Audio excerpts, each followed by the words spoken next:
قرآن مجید فرقان حمید میں متعدد جگہ پر امیر المومنین حضرت ابو بکر صدیق رضی اللہ تعالی عنہ کا ذکر موجود ہے. جو آیات آپ نے سماعت کی،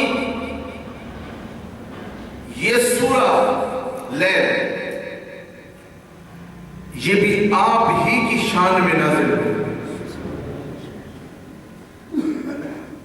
حضرت بلال رضی اللہ تعالی عنہ کو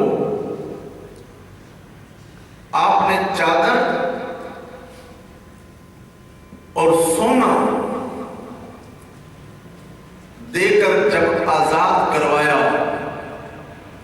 حضور کی بارگاہ میں حضرت بلال آ گئے تو لوگوں نے باتیں کی کہ ابو بکر پر اس کا کوئی احسان ہوگا، کوئی نیکی ہوگی، جس کی وجہ سے ابو بکر نے مال بھی دیا، چادر بھی دی اور اس کو آزاد کروایا، خریدا. اب جب یہ بات آپ کے والد نے سنی اور آپ کو کہی، آپ نے فرمایا میرا ہرگز کوئی مطلب نہیں ہے، صرف اور صرف میں نے اللہ کی راہ میں مال اس لیے خرچ کیا کہ میرا مال بھی پاک ہوگا اور میں ابو بکر کا جسم بھی پاک ہوگا. تو قرآن مجید کی آیات نازل ہو گئی، وَسَيُجَنَّبُهَا الْأَتْقَى، ان قریب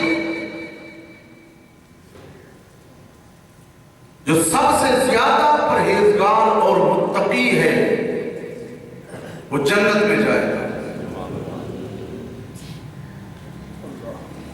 اب اتقا جو ہے نا، پورے قرآن مجید میں متقین کا لفظ آتا ہے. متقین مومن مسلمان جو پرہیزگار ہو سب اس میں شامل ہیں، لیکن اتقا کا لفظ یہ فقط ابو بکر صدیق کو نصیب ہوئی.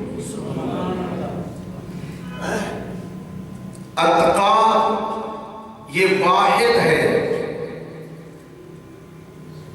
اور مفرد، اور متقی جمع ہے. ابو بکر صدیق رضی اللہ تعالی عنہ کے لیے اتقا فرمایا، فرمایا سب متقی ہیں جملہ حضور کی امت، لیکن ابو بکر سب متقیوں کا بھی امام ہے. اتقا اس میں تفضیل، اس کا معنی ہے جو سب سے زیادہ متقی اور پرہیزگار، سب سے بڑا تقوی والا. فرمایا وَسَيُجَنَّبُهَا الْأَتْقَى، ابو بکر اتقا ہے، سب متقی ہیں پر ابو بکر صدیق اتقا ہے. امام المتقین بولو کون ہے؟ اونچا بولو، حضرت ابو بکر صدیق رضی اللہ تعالی عنہ. اور پھر فرمایا الذی یؤتی مالہ یتزکا، اس نے اس واسطے مال دیا اللہ کی بارگاہ میں تاکہ اس کا باطن بھی پاک ہو جائے، اس کا ظاہر بھی پاک ہو جائے. سبحان اللہ. اب یہ ابو بکر صدیق رضی اللہ عنہ کی پاکیزگی اور طہارت قرآن بیان کر رہا ہے. وَمَا لِأَحَدٍ عِندَهُ مِن نِعْمَةٍ تُجْزَى، مکے والو ابو بکر پر نہ بلال کا احسان تھا، نہ عامر بن فہیرہ کا تھا، نہ حضرت زنیرہ رضی اللہ عنہ کا تھا. باقی جتنے لوگوں کو خرید کر، بڑی لسٹ ہے جن کو مل لے کر خرید کر ابو بکر نے اللہ واسطے آزاد کیا. سبحان اللہ. وَمَا لِأَحَدٍ عِندَهُ مِن نِعْمَةٍ تُجْزَى، ان میں سے کسی کا بھی ابو بکر پر احسان نہیں۔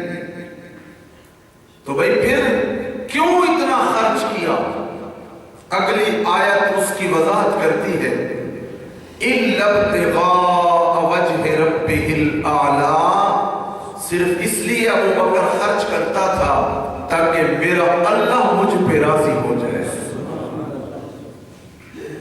مجھے اپنے رب کی رضا نصیب ہو کہ میرا رب مجھ پہ راضی ہو۔ إِلَّا ابْتِغَاءَ وَجْهِ رَبِّهِ الْأَعْلَىٰ، ڈھونڈتے تھے کہ اللہ کی رضا یہاں ملے گی، یہاں ملے گی، یہاں ملے گی۔ مال خرچ کر رہے تھے، مال خرچ کر رہے تھے، اور مدعا کیا تھا کہ مجھے اللہ کی رضا نصیب ہو جائے۔